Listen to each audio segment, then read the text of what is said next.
Remember, leadership that drives empowerment with the purpose of why have more sustainable growth and motivating the team than just telling them about what. And I would say one misperception of lean when we talk in the context of manufacturing and operation, the perception is always about cost cutting. And it's not. Lean for me, it's about building that culture. And culture of what? Lean is a culture of problem solving and continuous improvement.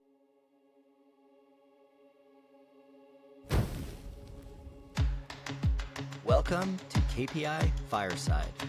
Our mission is simple: to improve companies and to improve careers through continuous improvement. In every episode, we explore the spark, the moment, the mindset, or the method that ignites real change. Whether you're just starting out or leveling up, you'll find the insights and inspiration to fuel your next improvement. Welcome back to KPI Fireside, a continuous improvement podcast. I am your host, Keith Norris. Our guest today is Cindy Deekitwong. Cindy is a dynamic global sales and marketing executive with over 20 years experience driving growth across specialty chemicals, semiconductors, healthcare, packaging, and industrial markets. She has led international teams with hands-on experience in many countries: Japan, Germany, China, Singapore, Thailand, and Ireland. Cindy is recognized for aligning sales, marketing, and R&D to expand market share, accelerate adoption of advanced materials, and strengthen customer relationships. Her leadership style is engaging and empowering, balancing strategic clarity with decisive execution and measurable impact. Cindy, welcome to the podcast. Very nice to meet you, Keith. I'm so happy and excited to be here. Wonderful. Where are you located at geographically today? I'm in Glastonbury, Connecticut. Lovely city and town. Wonderful. We like Connecticut. We've got one of our associates is in Connecticut, so that's wonderful. So, Cindy, tell us just a little bit about who you are and what kind of work you do. Sure. I've been in the industry over 20 plus years, and like you say, with the global experience, but most specifically is around the industry of B2B chemical industry. I recently joined Aperia under Andre Mother's leadership as a consultant and also heading marketing and innovation for Aperia as well. So long Wonderful, story yeah. short on that journey. Yeah, Andreas was one of our previous podcast guests as well. Mhm. So I forget what episode number he's on, but you can find him in the previous episodes there. That was a wonderful conversation. Andreas, a big fan of DMAIC. I remember one of the things from his conversation was how to do DMAIC in 15 minutes, which I think is pretty impressive. One of the things we like to start our podcast with is a little section we call the spark. And what I find, a lot of people that are involved in this discipline, there's usually a moment in their story where they got turned on to this as something that's engaging and interesting. Do you remember in your journey what that spark was for you? Yeah, especially when it's come to the context of continuous improvement, Lean Six Sigma, I have to go back all the way to my education. I, have a chemical engineering by certification education, and for some reason, it's embedded to the DNA. I don't know where it started, but it's just inside the DNA. You always want to see things better, faster, more effective and efficient. So it's in me already in there. And having I'm from Thailand and having the female engineering in my country, it's even more plus because that continuous improvements is not just the operation and business. It's also overall with the society, how we make it a better place for us to work and live. I have been to Thailand a couple of times, and as far as, there's all sorts of different stereotypes that get applied to different places in different countries, but I can say that the people that I met there were so pleasant and happy generally. Like it seemed like a very pleasant and happy place to be with. Maybe I got lucky, the people that I met, but that was one thing that struck me. So as you think back about your journey and the path that you've been on, is there a particular moment that you feel shaped your approach to leadership or got you involved in lean in a particular way? Yeah, we all have an aha moment in our career.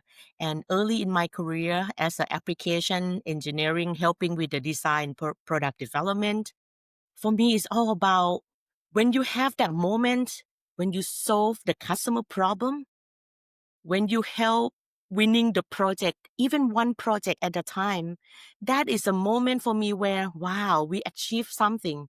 And that something or outcome is not just what is in it for us. Of course, we want to grow the company, but what is in it for our customer and industry. And for me, that's where you feel the purpose of your career. It's not just about you, company, but it's also customer and industry. And that's his aha moment, ability for you to really define the problem, help solving the problem, and win. I love it. I love it. I'm curious to drill into some of those moments specifically. And I know that you've worked across multiple different industries. I think it's kind of interesting because sometimes folks in their career path, like they get really involved in one industry and they tend to stay in one industry. But then when you start to move across multiple industries, you start to see patterns of Mm-hmm. things that are actually really similar across a lot of industries. And it builds a lot of this like familiarity, or I don't know, just like understanding of how we're all kind of in this thing together. We're Yeah. all trying to solve similar problems. Are there some things that you recognize as principles that stay the same across all the industries? Yeah. Let's stepping back. Let me start with a 1 billionaire question. The CEO always asks you, no matter where you are, country, industry, market, how do you help us growing the business? A billionaire question, always from the CEO, no matter who you are, what's job title, function. How do you add value to the business? How you help the business grow? And when that tie into the continuous improvement, Lean Six Sigma, there's a two things I want to highlight. And I see that across all industry, across all segmentation. Number one, you focus on value added and non-value added. Translate into the very simple term in the business, value added, something customer willing to pay. Non-value added basically is a waste, right? Things that make you inefficient, things that hold you back, time to market, development cycle. When you start having that thinking around value added and non-value added, no matter who you are, where you work, which country, etc., that's the direction that lean and continuous improvement always be here to drive you growth. And the second one, this is very interesting one. Don't underestimate the cost of doing nothing different. We always talk about, oh, if we do this, we gain this, we get this, but don't underestimate. Ask a simple question. If we do nothing, absolutely nothing different today, what is the cost? What is the risk? Is it going to make customer happy? Is customers going to satisfy on when we do nothing at all? Time to market going to get faster? Are we going to lose the project or lose the revenue? So I find that always stunning in the critical project decision making. When people struggling of making decision, you ask, all right, no problem, but let's stepping back. Absolutely, we do today nothing different. What is cost us? And I always 99% get people think. They always pause when you ask this type of question. So again, value added, non-value added, and reflection of cost of doing nothing different. I love the conversation of value add versus non-value add. I think Mhm. for anybody that's new to lean as a discipline, you come across this idea of value add. And I find it's always such an interesting conversation because when somebody starts to look at their work as like non-value added or waste, it kind of hurts, you're like, Mhm. so what I'm doing doesn't matter. And it's kind of this interesting like evolution that you have to go through when you actually realize that maybe a majority of your day is not necessarily value added work. How do you go through that process? Maybe you can give an example of an industry where you had to like articulate value add versus non value add. Is there Yeah. a story that you want to share with us? Yeah. Again, as a Six Sigma master black belt myself, one of the role that I always do is coaching, educating people. So when we talk about value added, non-value added, always, no matter how complex of that problem or project, refer back to something simple. For example, put yourself driving into the gas station. when you put the gas on your car. Value added, it's simple. If you don't do that, you will not get gas in your car, right? So what did you do? You turn off the car, open the door, unlock the gas, pay, and just fill in the gas. Then you take the gas back. The receipt is an option, yes or no. So Yeah. sometimes with the value added, non-value added, people forget to think because they pretty much, like you say, right? What I'm doing is a non-value added. It's a mindset. So therefore, always refer to something in your life. Simple. The year I got Master Black Belt certification, that's the year I give birth to my twin. You have twins. Even I apply that for when they put the formula for them, how they change the diaper, right? Put the trash can on the left or on the right. It's just sometimes you reflect to your daily life and you're going to get that understanding of what really matter to you. Value, non-value added, go all the way back to the basic daily life and then you get it. Now, I know that this conversation of value added versus non value added sometimes can have so many layers and sometimes there can be debates. Is there an example? And again, depending on if you're working more in marketing or operations or finance, like the value added steps can vary a little bit. Is there a story from one of your projects that you can relate that maybe there was a discussion or an argument about what was value added or what wasn't value added? Yeah. Let's put in a simple, let's say one qualification of a medical device, just something simple. So the value added, and I go back to what I mentioned in earlier about value added, when you look at it from the business angle, it's what customer willing to pay. Yeah. That's a requirement that they want a medical device that is FDA approval. Let's say we sell material that go into the medical device. And we, as a supplier, we always have that perspective of we have to test A, B, C, D, E, so that the devices come in with the material perfectly cured, perfectly formed. But then if you look at it from value added and you reflect back from what exactly customer wants, they want some FDA approval. They want a device that is safe to touch. And you translate back to, are you really need that 1, 2, 3, 4, 5, 6, 7 testing? Or it's only 1, 5, 7, 8. And the rest of it is nice to have, right? So again, that's a kind of key example. And what does that mean? It really helped the team prioritize the testing, understand what's a go, no go, what is absolutely required for customer to pay. Right. So again, and you can use a tone down, right? The word non-value added, you can say nice to have. Maybe that's perceived better in certain stakeholder.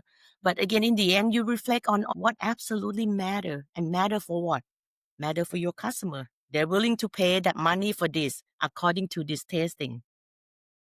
Yeah, I So, think I've heard the phrase willingness to pay, mhm. not necessarily pay separately, but the willingness to pay is a good one. I'm curious. I know that at Aperion you've done some work in like packaging type areas, and packaging is always one of those interesting ones where how much expense and cost in packaging is the customer willing to pay for? This is just off script question, but I was opening a box the other day. I honestly can't even remember what it was, but I remember thinking, man, they spent a lot on this package. And I was asking myself, how much am I paying for this packaging? I would say the packaging space is very much on, as an innovation and marketing head or hat that I have, it's Yeah. really a complete art. Yeah. Right? Because when you look at it on the packaging space of it, what is the job to be done, right? What's the job to be done as a packaging? You have to package the product, make sure that it's secure for transportation within point A to point B. So it can simplify a lot of things, but now the complexity of the packaging, contract packaging space come in when you start having the supply chain disruption, right? How do you get your packaging? Is it offshore from China, for example? How is that tariff supply chain disrupt? So, value added, non-value added, when it's in the context of packaging, the complexity is high, right? Sometimes you really need to break it down. Can you do it yourself? What complex of your packaging? What's the raw material that you get? And what's the application of it? Is it go to food and safety, or is it just handling material? Is it on the on the automotive side of it? Is it oil? Is it spray? So again, the value, non-value added in the context of the packaging, I would say you have to go back to more standardization of what it is. What is your product line? What you try to achieve and where? Point A to point B. Is it West Coast, East Coast, Central?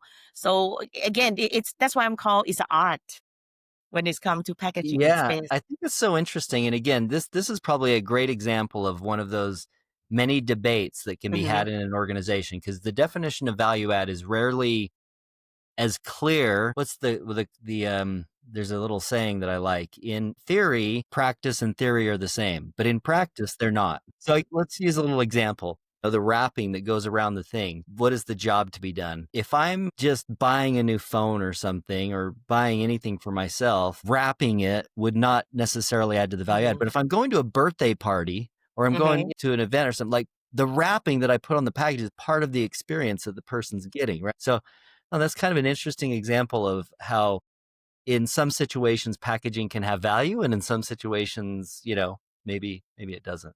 So many things in this discipline are that they exist in a tension, kind of between one way of looking at things and another. And value add is one of those that, gosh, there's just, some things are just real obvious when you get right down to it, but there can be a lot of discussion to get at it. I'm curious if there's anything that you've interacted with or experienced recently as a consumer, just in your life, that you looked at and said, that's not adding value. This is a tricky question because, again, most of the time when you look at value or non-value, it's also one thing I want to highlight, right? When you use the term consumer, right? Most of the time, customer centricity, consumer centricity come in, because value added, you need to ask a little bit further to who, right? It can be value added to us, right? As a supplier, is that value added to the consumer? Because we want to add value, we want to bring margin, we want to do business in the way. But in the end of the day, one element that is interesting when it's come to consumer is that you ask it back, value added and non-value added, in the end of the day, to who? Is that to our customer or is that to us, right? So also that a little bit add on when you have that consumer play into the equation. Yeah, that's interesting. I know that when you get into discussions of value streams, especially when you get into like internal processes, things that just have to happen for the organization to run, you've got to take that perspective of, well, who is the customer that we're talking to? Because that's a good example. What would you say is one of the more misunderstood parts of running a high performance manufacturing operation? Yeah, when it's come to manufacturing the operation, kind of key driver that we use in Six Sigma is a lean, right? And I would say one misperception of lean when we talk in the context of manufacturing and operation, the perception is always about cost cutting. And it's not. Lean for me, it's about building that culture. And culture of what? Lean is a culture of problem solving and continuous improvement.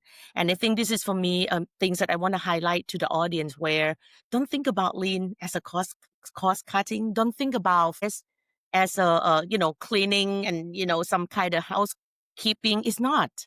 In the end, it's a bigger picture. It's that cultural transformation. Is about mindset shift. And I think that's the thing when it's come to misunderstanding around this Lean Six Sigma in manufacturing. I think that's a great insight. There's a difference between a mindset and a Mm-hmm. behavior. Like, Mm-hmm.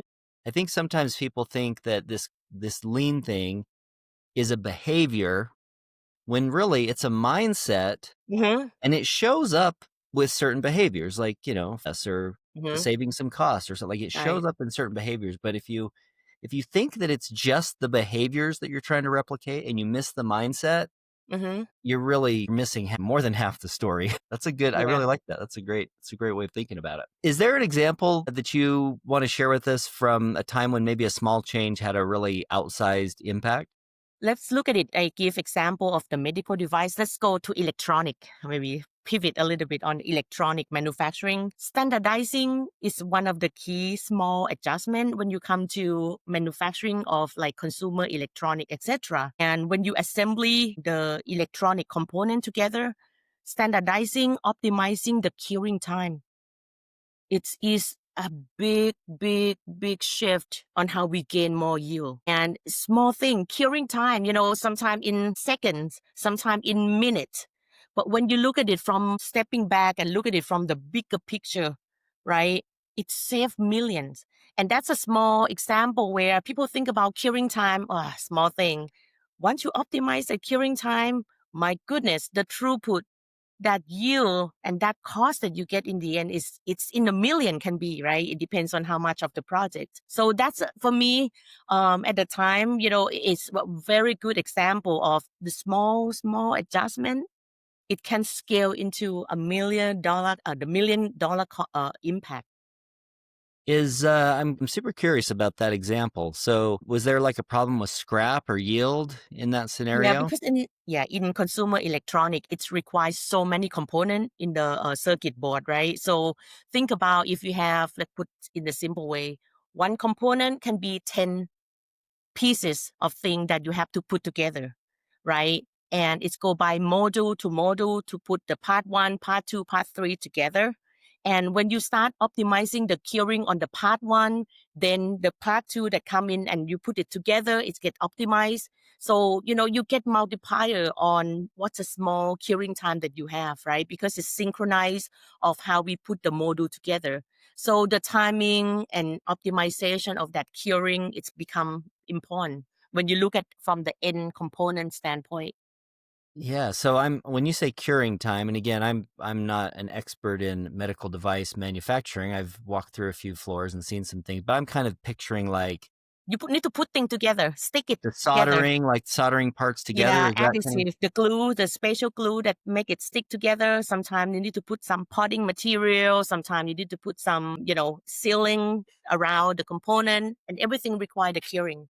And when you say curing time, so it sounds like there's a time where that part, when you're done working on it, needs to like sit before the other things are done to it. Yeah, And so I'm make sure guessing like, it's kind of like it's if you put paint on a wall, two coats too closely together, like it messes up the first one. So, you know what's so fun? Again, we're kind of on this theme of how similar this discipline is across Mhm, industries.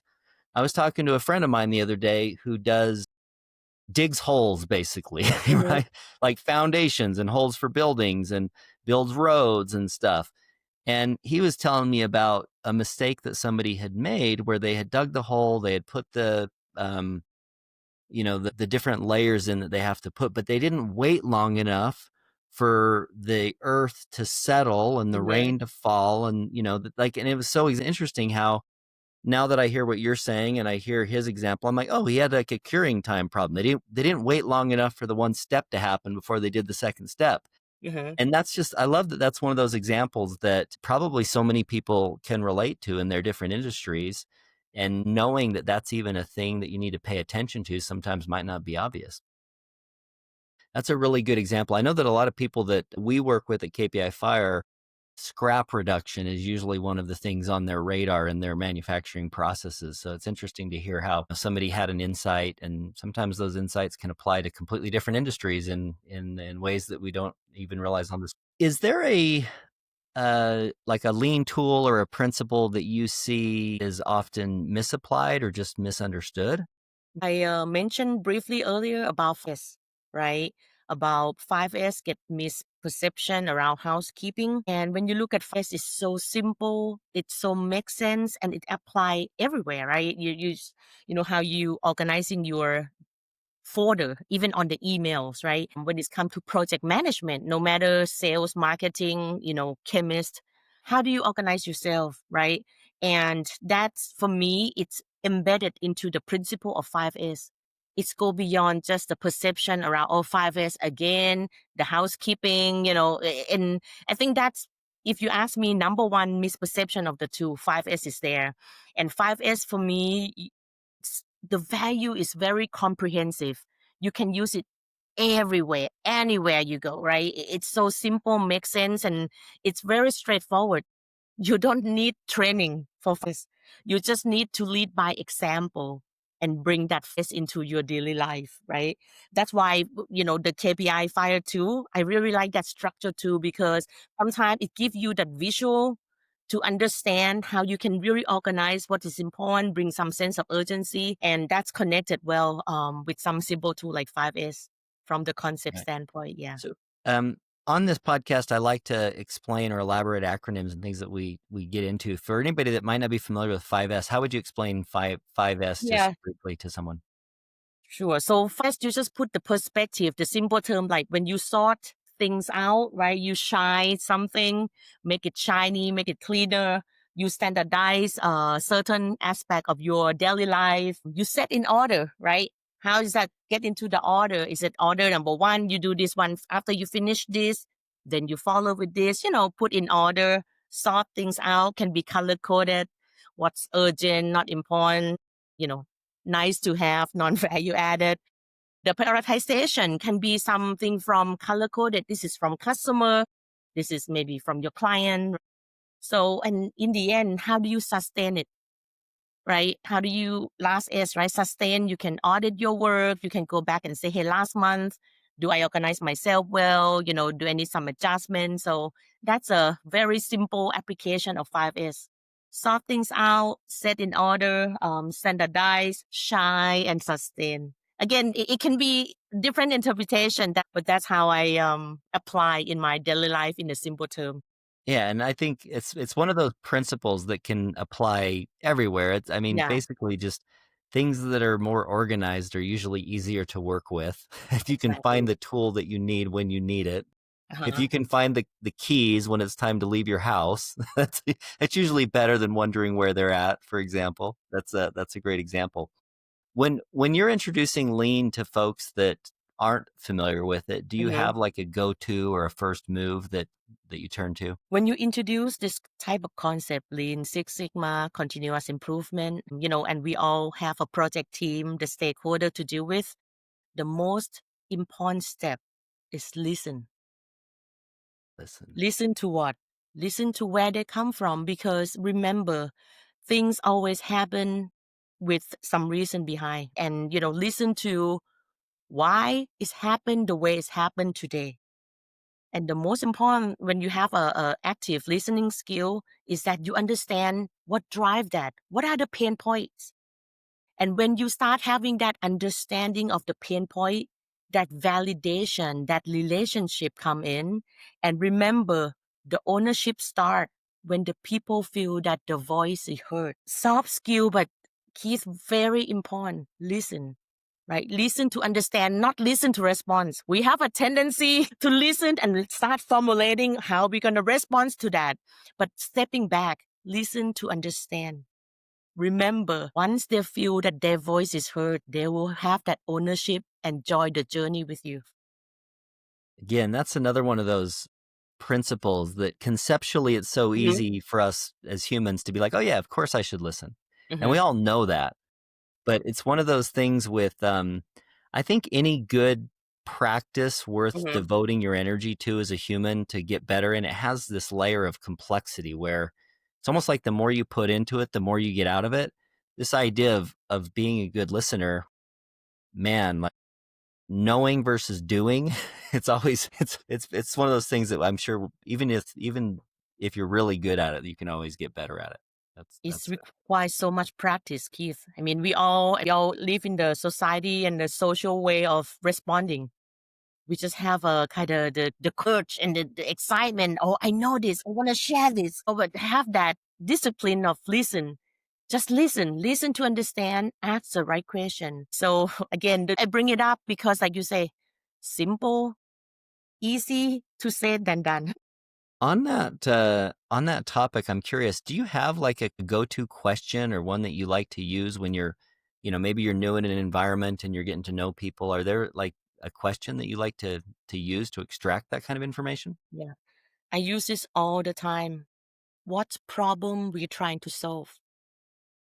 Remember, the problem well stated is a problem half solved. Spend some time asking about the problem. Apply 5 whys. Now we have another tool coming in, right? So spend some time, understand the problem, understand the dynamic, what drive that problem. Because if the more you spend time, remember, 50% just put the problem statement together very well, you solve 50% of the problem. So that's why for me, one of my favorite, my philosophy of the question is, what problem are we really trying to solve? I love that question. That's a great question. That's a terrific one.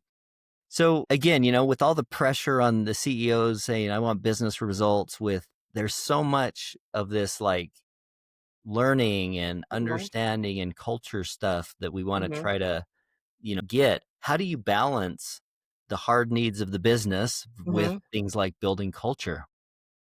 Yeah.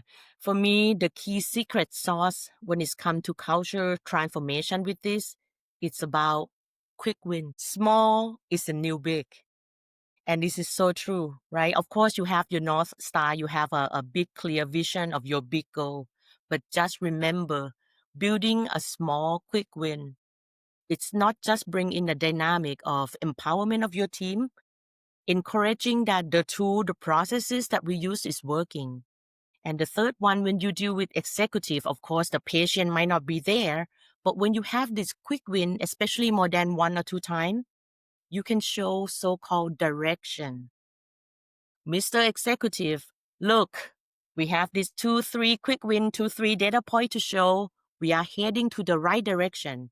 And that's most of the time you can buy patient from executive. So again, don't underestimate. Small is a new big. That's a great quote. Small is the new big. That's a good one. Quick win probably is intuitive. It probably makes sense just on the words, but in terms of process improvement, give us an example of what you're referring to when you say a quick win. Yeah. So the quick win can be from the hard factor and the soft factor, right? So of course, the hard factor, the hard facts is easy.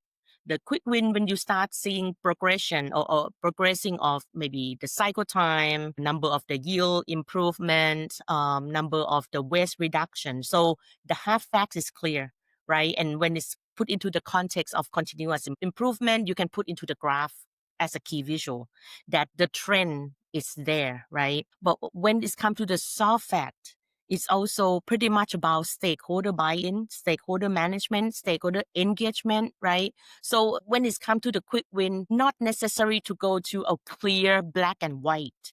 It can be simple things like, wow, the sales guy talked to our customer and put the quote of our customer and say, so and so, the fact that you have this project, this progress, and it satisfies certain people in the organization.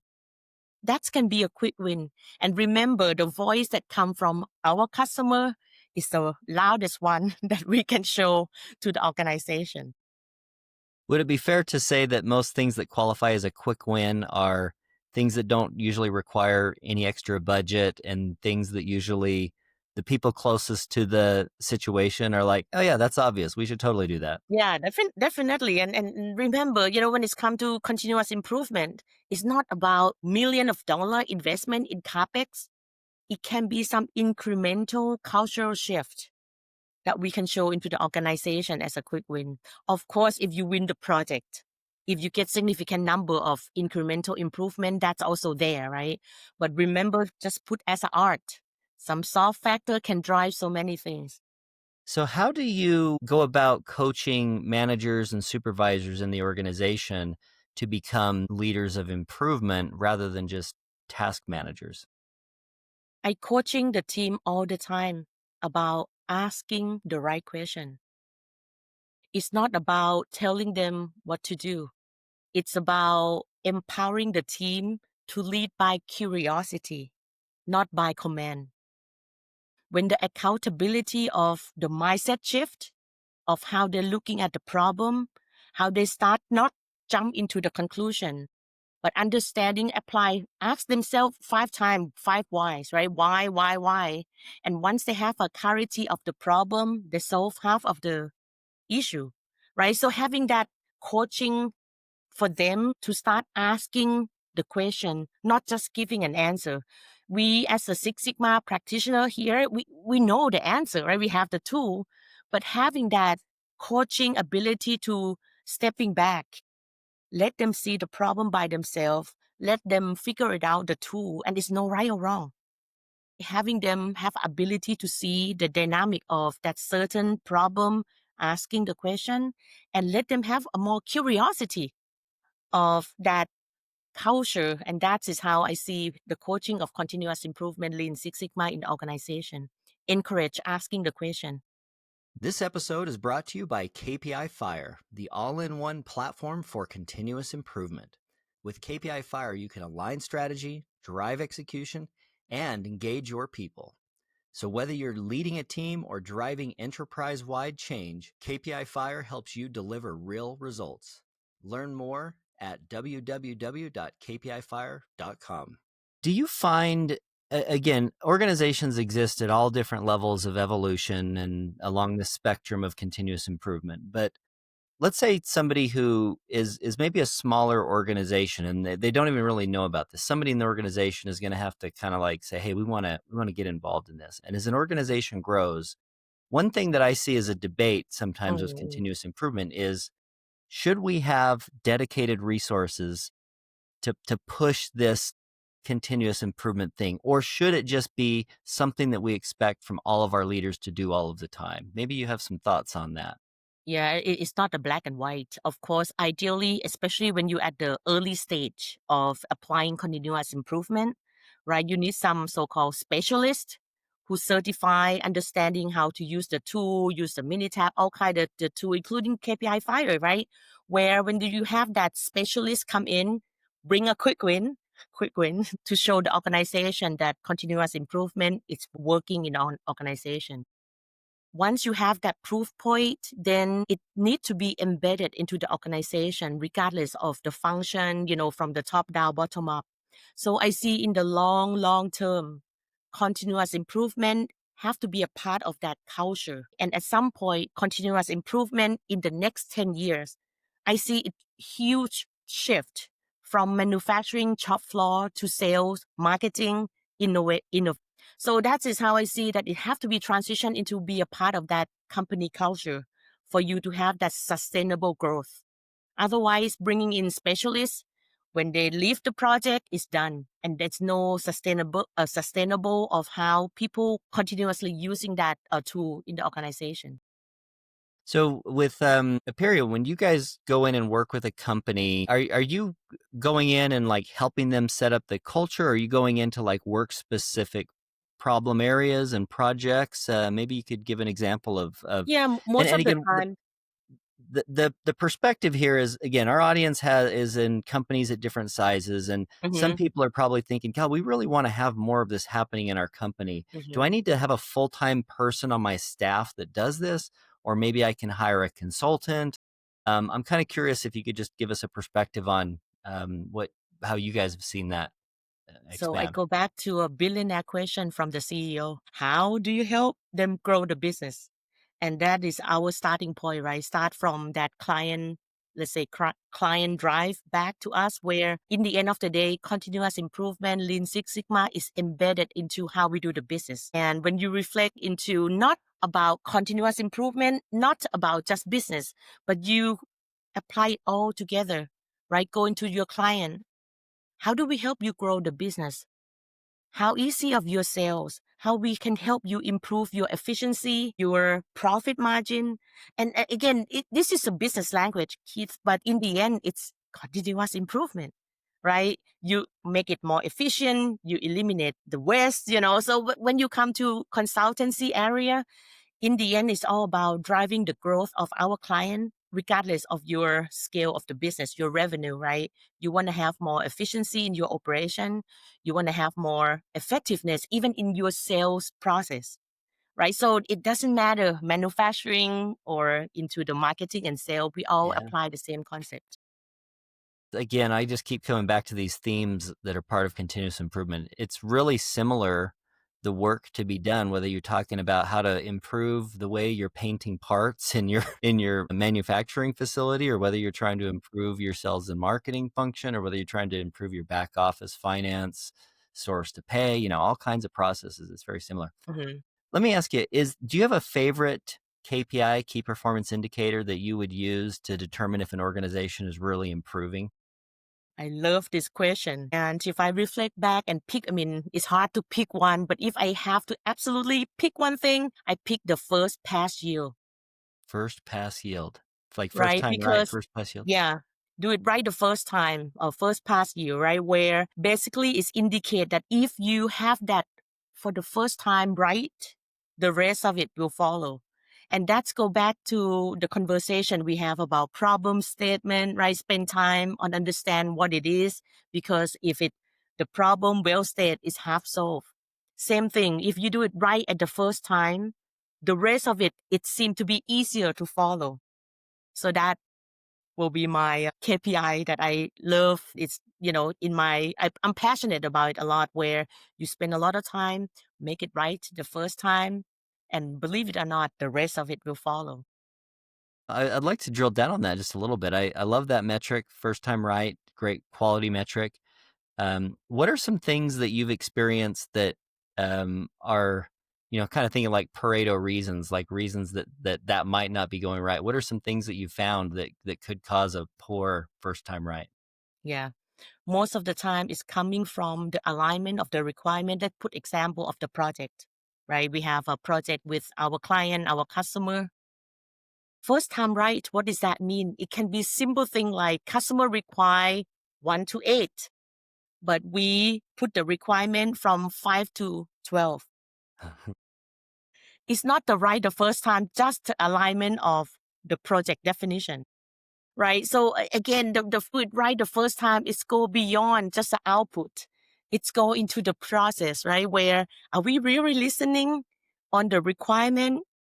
Is that what they need? And remember, is that the needs and how they measure it, right? Customer can say easy to clean. That this is a good one. I want easy to clean product, right? For us as a supplier, easy to clean. What we translate into viscosity, for example, right? The lower viscosity, easy to clean. Is that get clarified upfront? Are you do it right the first time when you talk to the chemist to develop the product easy to clean? How do you translate that customer needs into the development requirement? Are you do it right the first time? When you say the viscosity low, how low is low? You see the dynamic where when I'm saying about do it right the first time, it's require a lot of work and preparation. But this is a very, I mean, again, it's a funny thing. Another example is when we do 3D printing, right? Customer love the black. This is a very funny story because they do a lot of prototyping. They have a lot of selfie on the part that 3D printed, right? And the customer love the black.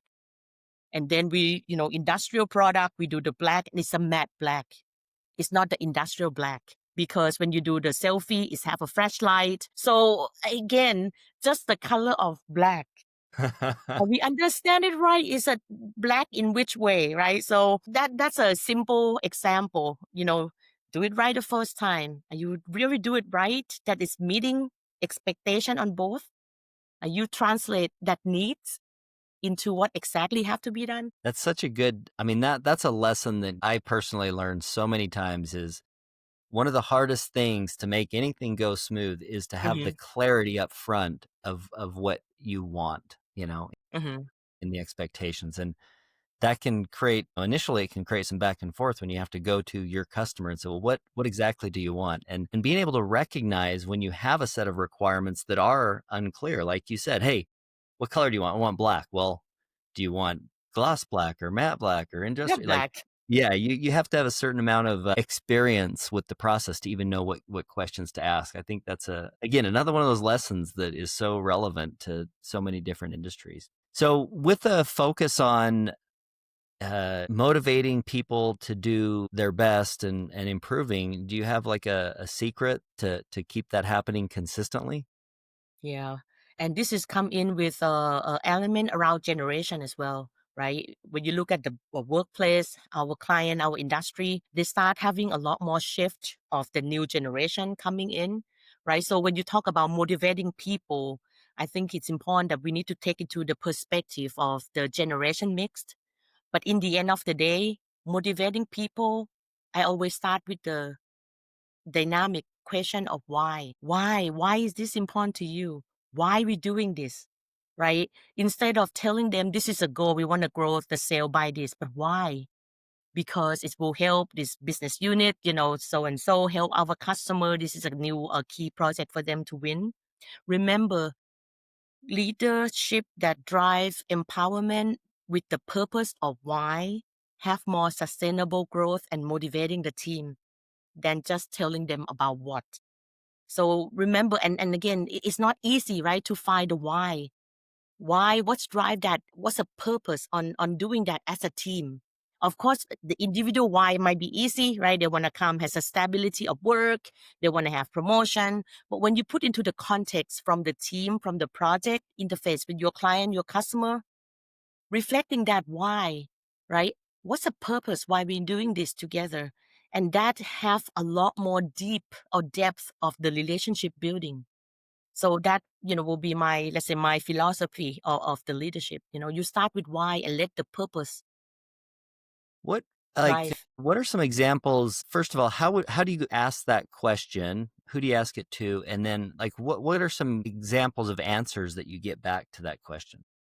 Yeah. So let's start from interpersonal, right? When you sit down with a team, right? You ask them, how do you see themselves in this role, right?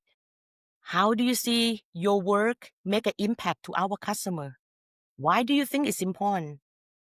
Right? And have that ability when they say something, make sure you repeat in their own language, right? Make sure that, remember, go back to they will be involved and take ownership when the voice is heard, right? Asking this why, make sure that you understanding what drive that behind, what motivate them, why are you doing this, right? And have that understanding why we're doing this as a team, as an individual, as an organization, right? As an organization, might be straightforward. We want to grow, we want to have more profit so that, we can have certain, growth in the market.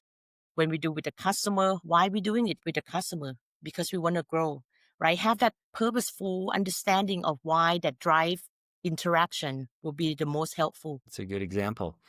It almost sounds to me like you're getting it like a mission statement or a North Star, even at the department level. Like, what's the purpose of our department or what's the purpose of our function? It's interesting.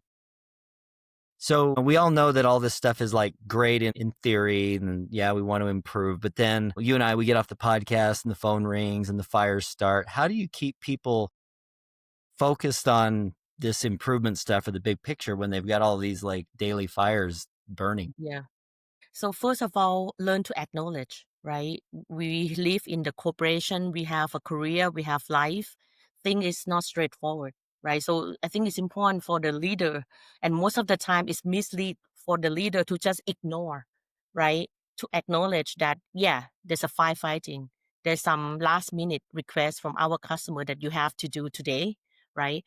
But remember, ability to set the long-term goal and be able to acknowledge what's going on short term. It's important for the team that they don't lose sight what's the big picture that they have to strive for.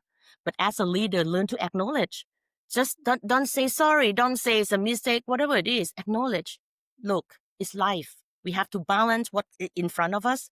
But guys, don't forget, we have a North Star, we have a long-term goal that we have to achieve.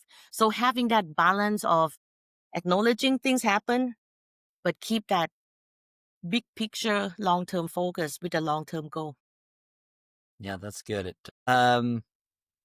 Is there a lesson that you learned in your leadership journey that you felt like maybe you would have liked to learn earlier that you could share with us here? Yeah. As you grow and become a leader, and the leader doesn't mean that you have to have a direct report, right? The leader can be you leading the team, you leading the project, leading the group that interface with the customer, also called leader, right? And what I learned early enough in my career is that you can't do everything yourself. As a leader, if you want to have a multiplier on your result, learn to empower others, bring them into the journey. It's just like when you go fast, you go alone. But if you want to go fast and go far, you go together. I think that's such a good lesson. I think when the list of things that you want to accomplish and do grows beyond what you're able to accomplish on your own, you realize you need other people on this journey. That's a great insight. Okay, let's move into the I'll call this the rapid fire section. These are Uh-huh. just kind of they don't have to be one word or short sentence, but just kind of Uh-huh. quick question, short answer, basically. Sure. The most important job of a leader is to blank. Empower, simplify, and deliver. I like that. Deliver. Do you have a favorite go-to problem-solving tool from the Lean Toolbox? Yes, and yes, value stream mapping. Ugh, This is my number one tool that I've been using. And the value stream mapping, why is so good? Because it captures the visualize of the material flow, the communication flow, the process behind. It's define the bottleneck, the waste. And believe it or not, value stream mapping, you present to operator in the floor, you present to the CEO, you can use one page. They all understand the same way. Value stream mapping. I love value stream mapping. I often will tell people that flowcharts are my love language. So if you want to communicate to me, show me a picture. Is there a book that you recommend that you might want to share with us? Yeah, this is, I think, old book, The Toyota Way by Jeffrey Licker. Always a classic book. And I just love how they, kind of connecting between the culture and the process and the continuous improvement. So highly recommend it. That's a great one. Definitely. Okay, this is another finish the sentence one. Continuous improvement is Mindset, not the project. mindset. I love it. That's great. I think that's such a key insight is it's really a mindset, not just a set of tools or a behavior that you need to do occasionally. I'm a student and a scientist of questions, you might say. Is there a favorite question or maybe a few favorite questions that you really like to use as your go-tos? I go back to my the one that we have a conversation earlier. What problem you try to solve? Remember, problem well state is problem half solved. I love that one. That's such a good one. If you could give a leader like a mantra, a short something to live by, what would it be? As a leader, you need to learn first to listen and listen to understand, not listen to response. Then you can simplify the problem and be able to empower your team to deliver the result. I love it. That's a great one. Tell us something that you are excited or fired up about? I would say outlook 5-10 years from now, the digitalization, the AI come in. If we can really marriage this digital tool into the continuous improvement, and that's going to be a magic game changer. I can't wait to see, and it's coming, I'm sure. Oh, that's wonderful. Is there a prediction that you'd like to make about the future of continuous improvement right now? What are some big things that you think might change in the next 5 or 10 years? And it's going to change in the next 10, even 5 years from now, is that continuous improvement, Lean Six Sigma, go beyond just a shop floor talk. It's go beyond manufacturing. It's going to get into sales, marketing, and innovation. Yeah, we definitely believe that same thing. And I hope that to be the case as well. So this has been such a great conversation. You've got such a good energy and I love your enthusiasm about continuous improvement. It's been really fun to have a conversation with you. For anybody that's curious about Perion and what kind of work you guys do, like what kind of companies do you work with? What kind of projects might you be interested in? If somebody's looking for some help, what kind of stuff would be a good fit for you guys?